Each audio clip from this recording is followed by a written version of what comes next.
নমস্কাৰ, good evening. যোৱাকালি মই এটা ভিডিঅ' দিছিলোঁ যে চেলেৰি কেনেকৈ ইনক্ৰিজ কৰিব পাৰি। যদি বহু বছৰ ধৰি এটা জেগাত কাম কৰাৰ পিছতো যদি চেলেৰি বঢ়া নাই, তেতিয়া তাৰ কিছুমান টিপছ আছে, ট্ৰিক আছে।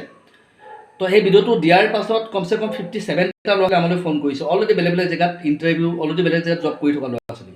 তাৰ ভিতৰত 4 বা 6 বছৰৰ ভিতৰত তেওঁলোকৰ এক্সপিৰিয়েঞ্চ আছে।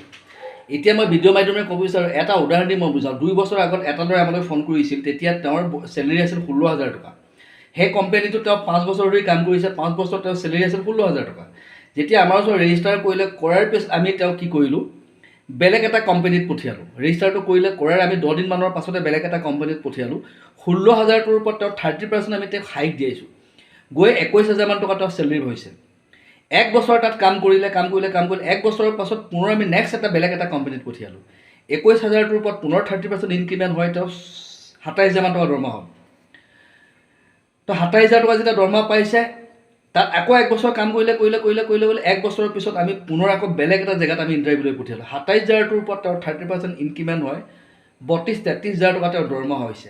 তাৰমানে 2 বছৰত তেওঁৰ 30%কৈ 3টা কোম্পানীত আমি চেঞ্জ কৰাইছোঁ আৰু 90% তেওঁ গ্ৰ'থ পাইছে। তো যিটো চেলেৰি আছিল, সেই চেলেৰিটো গৈ ডবল হৈছে, 32-33,000 চামথিং তেওঁৰ চেলেৰি হৈছে।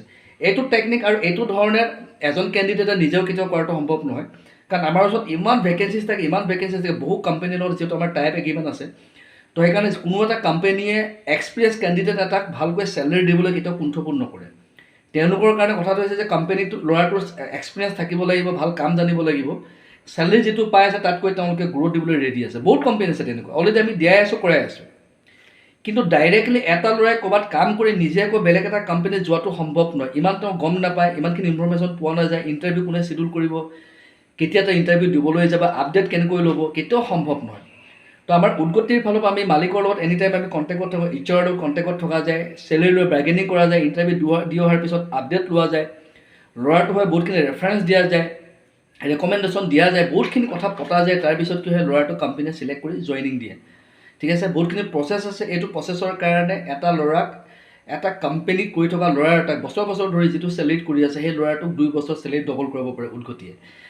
বাকী এতিয়া কথাটো হৈছে তোমাৰ টাৰ্ণ, তোমাৰ পাল। যদি তুমি এনেকুৱা যদি ষ্টাক হৈ আছা, যদি ৰেড ট্ৰেপত ফচি আছা, তেতিয়াহ'লে সময় লৈ একো লাভ নাই। অতি সোনকালে উদ্গতিক কণ্টেক্ট কৰা। উদ্গতি আছে, কাৰণ উদ্গতি চৰকাৰ से 2 कदम आगे, हम सिर्फ जब नौकरी नहीं जीने का उम्मीद देते हैं। Hope you like the video.